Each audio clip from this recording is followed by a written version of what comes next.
Facing the Safari cannot open page error on your iPhone, it's frustrating, right? This problem can happen for several reasons, like network issues or incorrect settings. Don't worry, I'll guide you through the steps to fix it. Let's dive in. Solution 1. Troubleshoot internet connection. Swipe down from the top. Enable airplane mode for 10 seconds. Now, turn it off. Ensure you're connected to Wi-Fi or cellular data. Open another app like YouTube to see if it works out or not. If you're on Wi-Fi, try switching to cellular data or vice versa. Solution 2. Clear Safari cache and data.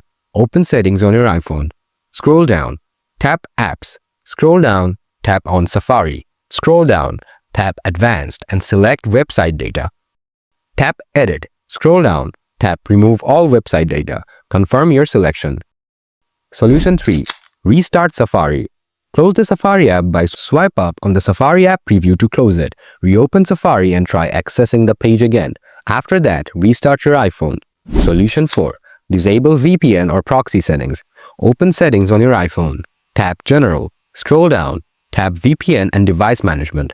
Tap Off VPN if applicable and toggle it off. Solution 5. Update iOS. Open Settings on your iPhone. Tap General. Scroll down. Select Software Update. If an update is available, tap Download and Install. Now that you've gone through these steps, you should be able to fix the Safari cannot open page error on your iPhone. If the problem continues, feel free to reach out to Apple support for more help.